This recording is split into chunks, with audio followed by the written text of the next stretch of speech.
Hello everyone, I'm Meg, and I am so happy I finally got to explore the 1.16 snapshots, and I gotta say, it is so beautiful. Can't get enough of it. I have been flying around the Nether for who knows how long, just looking. It's so pretty, and the new blocks are awesome too.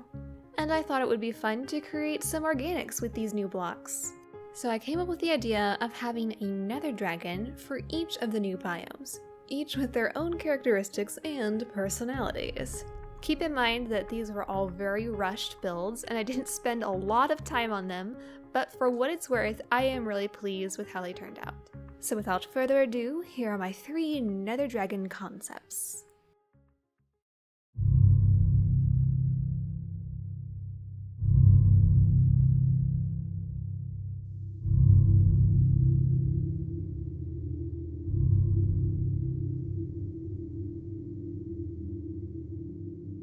Soulseeker Valley is the home of the Soulseeker. This skeletal wyvern is often heard more than he is seen. He gets his name from the eerie sound he makes, the sound of someone crying out in distress. Since these dragons are made entirely out of bones, they don't have the ability to fly. Their primary method of travel is by burrowing into the dirt and just tunneling all over the Nether. These creatures often get trapped in Soulseeker Valley, which is why you find their fossils everywhere. If you ever feel the earth quake or start to tremble, chances are Soulseeker is not too far away. This dragon was really easy to make because I only had to use a couple blocks. Most of it is the bone block, but I did use some quartz slabs and stairs whenever I needed a different variation of thickness. This dragon is basically 1 block thick aside from his ribcage and his head, and even though that's the case, he still doesn't look too bad for what he is.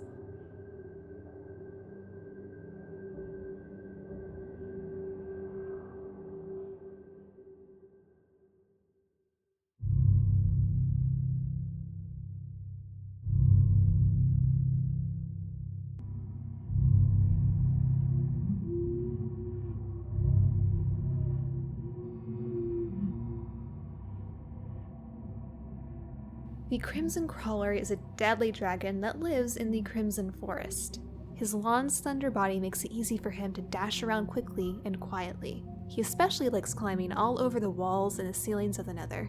Better keep an eye out in all directions or he'll sneak up on you. Thankfully, his bright colored head and glowing eyes make it easy for him to spot. But he is fast, so you better outrun him while you can. He's got a red-hot temper like nothing else in the Nether. I'd stay away from him.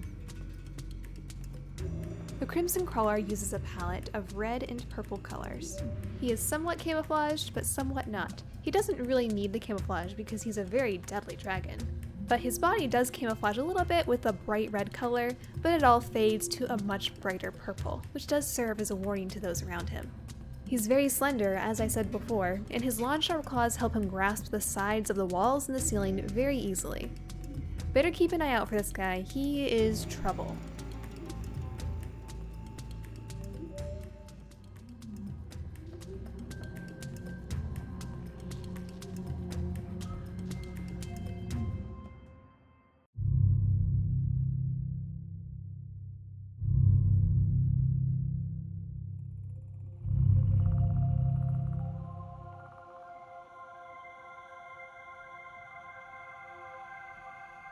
The gentle warped wing lives in the warped forest. This dragon is appropriately named because he has a slight warp to his wing, giving him not the inability to fly, but he doesn't fly very well.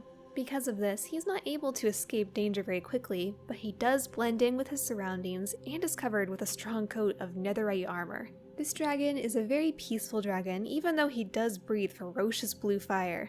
As long as you mind your own business, he'll mind his own. This dragon was my favorite dragon to make. He is just so cute and I can't get over how cute he is. Most of the blocks used for him were of course warped wood and the netherite for his back. I love the concept of the wings for this dragon because they twist and warp just like you see in the warp trapdoor.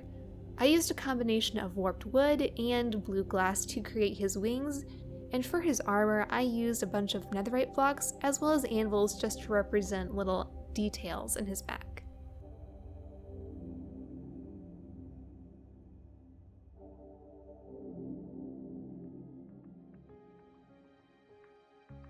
hope you all enjoyed these 3 Nether Dragon concepts. They're not the best organics I know, but it was a lot of fun coming up with the story behind each one and how each one would interact with the world around you. I'm curious, if you had to pick one of these dragons to go in the actual game, which one would it be? My personal favorite is the Warped Wing, but I want to hear from you what your favorite is. Even though we're getting lots of amazing things in this update already, it doesn't hurt to fantasize it a little more. And it was just fun to experiment with the blocks. This video is different from anything I've ever made. Who knows if I'll make another one like it. But I hope you enjoyed this video for what it's worth, and I hope to see you again in another one sometime. Bye!